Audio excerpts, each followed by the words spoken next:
Off the Cuff game show with Bora and Mike. Hello everyone and welcome to our second episode of the Off the Cuff podcast. My name is Bora and I'm with my co-host Mike, and today we have an awesome guest. Some say she once did a cyber audit so thorough that the tech guy quit on the spot. Really? You actually did that? Did you do that? I'm not American, but I'm pleading the fifth. Okay, all right, let's just take that as a yes. Some say she's been reporting to bank boards since before cyber was even a word anyone used, back when the scariest thing in IT was Clippy, and man, I used to have battles with that damn thing. Others reckon she's actually a compliance robot built in the JP Morgan basement of the 90s, programmed with only one directive: trust nobody, verify everything. I love it. I love it. All we know is she was once the only person in the room not wearing a blue suit and the only inaugural female cyber leader of the year this country has ever had. Ladies and gentlemen, the co-founder of BCyber, Karen Stevens. Welcome to the show, Karen. Hi guys, thanks for having me. Right, so introduce yourself. What do you do? I try to make SMEs a little bit more cyber aware and cyber secure. It's as hard as it is. We tend to specialize in GRC. So what we found is that a lot of tech people out there use a lot of techie terms. Yep. So we spend a lot of our time trying to translate cyber into governance, risk and compliance that business people understand. Because it's all very well and good to have the tech bloke go into a board meeting or an exec meeting or a meeting of any description, espouse all these great three-letter acronyms that no one understands or is too embarrassed to ask about. You can have all the most magnificent cybersecurity tech in the world, but if carrying accounts insists on pressing every bloody email that comes in, then your security has to be 100% secure 100% of the time. And that's what it is. You trust nobody and you verify everything. What's the worst state of an organisation you've actually come across, and did you manage to fix it up or just walk away?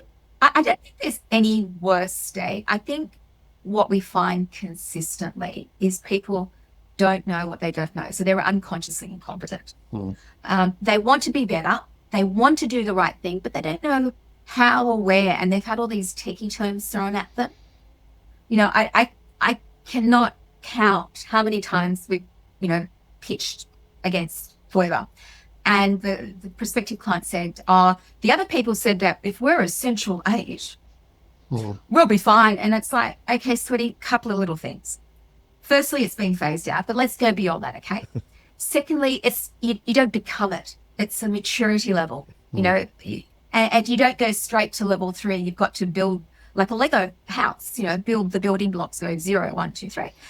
And then I had one, which is one of my favorites. He said, you don't get the business because this MSP, and we're not an MSP, we're a security consultant, a GRC security consultant. I went, right. He goes, you're not getting the business because our MSP said he can make us essential 8, maturity level 3 compliant in 6 weeks. Right. I know, right? In your home, what's one piece of tech that you refuse to have? A fish tank with anything automated on it. Let's start the game. Shall we do it? What do you reckon? We've done this only once before, so the leaderboard is currently Luke Irwin on 11 points. So 20 points up for grabs, and you need to get more than 11 to take the lead. So we will kick it off with, we're going to ask you some questions, and just do your best. So first thing, and 2 points up for grabs, one for me, one from Bora. Explain what you do like you're talking to a 5-year-old in less than 20 seconds.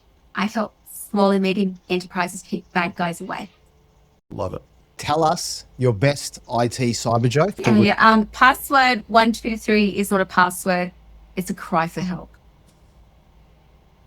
Oh, come on. That was a smile. I got one smile at least. Did we say smiles count, Mike? I'm going to give her a point. Damn it. What are you doing? Are you going to point on that? It's not bad. Yeah. It's not bad. Mastermind challenge for rapid fire questions. Karen, what year did Australia's notifiable data breaches scheme come into force, requiring mandatory reporting of? When did it come into force? Yeah, I know the mandatory reporting in the latest. 2019. Okay, I don't know. Yes, 2018. It was 22nd of February 2018. Under the 2022 Privacy Act reform, what's the maximum penalty a company can now face for a serious or repeated privacy breach? Isn't it like up to 50 million or 3 times, is it revenue or earnings? Something like that. Damn. They use penalty points That's pretty good. as well. 3 times the benefit obtained or 30% of adjusted turnover, but I think you're pretty damn close. And the Yeah. 50 mil you got. So Yep. Yeah, we're cool so- with that one. Question 3, under 2024 Cybersecurity Act, businesses Yeah. above what annual turnover threshold must report ransomware payments to the government? Is it 3 million or something? Yes. How many cents? No, it's 3. It's 3 mil. You got it. You're good. You're good. Get a point for that one. There you go, Karen. You do know your stuff. Once Christ, an yes. organization has reasonable grounds to suspect that they have actually had a data breach, how many calendar days do they have to complete an assessment of whether it's, I can never say this word, eligible or notifiable? Eligible. Eligible. Well, You're eligible. It's 72 hours after eligibility, but I think it depends on what you are as well. So I'd say about a week. Oh, man, she sucked on that one. Apparently it's 30 days. 30 calendar days. Really? 30 And calendar days. calendar unlike days, Mike, I actually Jesus. fact check things. Yeah. Well, Oh, wait, hey, what? look, These are my questions are crap. Okay, crazy story, real or not? Tell us a crazy story, and we have to guess if it's real or not. Now, it doesn't have to be real. You can completely fabricate something. Made it kind of shortish because Luke did it last time and it went for 3 days. Yeah, and if you trick us, if it's real and we think it's not real, you get a point from each of us. Vice versa. Karen, it was a long weekend. False. It was.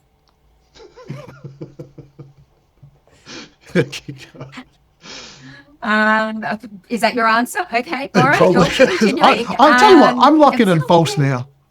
Okay. It was a long weekend. I was minding my own business at a fish and chip shop at 5 o'clock, and I got a call from someone I hadn't spoken to for 3 years, asking for help because they couldn't get hold of their MSP and they had a breach. Yeah, I'm sticking with false. I'm sticking with true. It's true. All right, well, there you go. You get 1 point. I'm going to describe a breach, and you're going to guess or try to guess what caused it. Right. As you are Person? aware, in June or July 2025, Qantas had a breach. Up to 6 million customers were affected. It included name, emails, phone numbers, dates of birth, frequent flight numbers exposed, but there was no password or passport or payment details allegedly. What was the cause of that breach?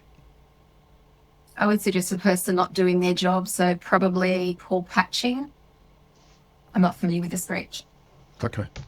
Yeah, no, it was someone socially engineered their way into a third-party customer service platform. Next question. The price is wrong. This is cool. So we talk about an item for sale on the dark web, and you have to guess how much it costs. So how much would a complete stolen identity, so false, which means name, date of birth, address, tax phone number, and more, how much would that sell on the dark web right now? What nationality? Australian. We're relatively expensive at the moment, I think. Be around $1,000, I think. Okay. It's around Australian $280. Really? So, Because when I based was on on, I mean, 2026 data. no, that's okay. She wants the points. Look at her. She's getting all competitive. She's like, what? No, I'm not. I'm just, where is it? Oh, here we go. Fools. Yeah, I know we were both. Oh, well, this is financial year 2025, so we've moved on, I guess. So I got it from BDO Australia Scam Culture Report from June of 2025. All right. So how about we compromise? So Falls, no, I was wrong as well. So Falls was $94.24 in 25 and $99.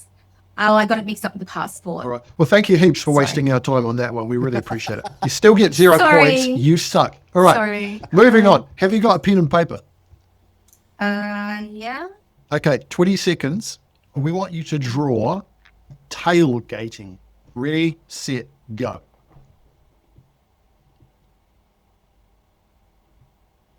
Tailgating. I don't so want to that explain to you people what understand. tailgating means, right? No, but I'm just saying so that people understand what it is. Yeah, you're cool. Cool. Are you doing that or you want me to do it while you're speaking? Okay, we can't see it. You're going to have to hold it up closer. God, can you see that, Bora? I can't see that. Did you actually use a pen or did you use like invisible ink? It's definitely invisible ink. It's definitely invisible ink. Hold on. Here we go. So yes, for the people watching, tailgating, if you don't know, is when a criminal actually sneaks into a building behind someone else, so bypass security controls. You might swipe, so they just sneak in. And I have dealt with that in Queensland government, where someone did that, and they walked around and picked up 13 laptops and walked out, taking good hard look. Yes. Okay, cool. What do we got? We've got 2, 3, 4, 5, 6, 7, 8. You got 8 points. So All right. Explain to a non-techie or a 10-year-old, okay, what is a password manager and why do you need one? Go. A password manager is like a headmaster who organizes and supervises your schooling, and you need it so that you are kept on the right track. Seems like a joke. I like the theory. I think it's fantastic. The idea, like it, obviously. Bora, you're just so nice. Come on, just tell her it's The sucked. headmaster. It's a great idea. The rest of it wasn't great. Or headmistress, you know. I I don't know about yours, but our headmaster at the Sprog School is amazing. The bloke knows everyone and everything that's going on. I don't think he sleeps, to be honest. I'm not giving a point for that. Well, as much make as it- I think make you're it wonderful 9 and you're points. great at what you do. I like the headmaster idea, so that's 9 points. There you go. There we go. That's it. That's the leaderboard. This is the part where we call the so what corner. This is where you got to justify our existence. We had a lot of fun clearly till now, but Karen, now that we give you the opportunity to talk to the SME or small business owner on some actual advice that's simple, that's actionable, and they can do this week. And you don't get points to add to the table if you do well here. Okay, no problem. Just saying. Do a phone audit. So grab your smartphone, assuming you have a smartphone, and just check that both the software and the handset, so the hardware, the thing that you hold, is up to date. You can do that all in settings. Make sure you go into your apps and delete anything you haven't used in the last, I usually say 6 weeks, and then do an update. Do the update after you've uninstalled, because you'll find that you delete a shed load. A lot of people go, oh, my phone auto updates. And I love that for you. However, auto updating isn't always as auto as we think. Absolutely. With the small business piece itself, I think it's really important that you understand exactly what you have in play. Okay? If you're a small business owner and you're going, oh, but, you know, John Smith down the road is my techie bloke, my managed service provider, MSP, that's lovely. But it's not his business on the line. So if Fred Smith says, I do your backups, what exactly does that mean? What sort of backups are they doing? It must be domiciled in Australia. If you are backing off overseas, you should not do that, because that is naughty and you will get into trouble. If not, evidence that they are backing up. So once again, zero trust. Ask MSP, what are you doing? Put it to me in writing. Give me evidence. With your current staff, don't tell me you're doing a 1-minute video and that's called cyber awareness, or you're doing a work in progress meeting a week and you go, hey, cyber, done. Yeah. If you are giving everyone the same cyber training, so the finance guy, the tech guy, the admin guy, the whatever, if they're all doing the same stuff, then you're not doing your job. With your staff, have it in writing what you expect. If you want them, Bora, to use a password manager, say you must use a password manager for everything. End of story. And do spot checks. These are little things that you can do, but I mean, to work out where you are, get an independent assessment. Don't get your managed service provider to do it, because you're getting the auditor to audit themselves, and that never ends well. Ladies and gentlemen, what an awesome second episode we've had. Big thank you to our star guest, Karen. Karen, thanks for joining us today. Thanks, Karen. That was good. Thanks.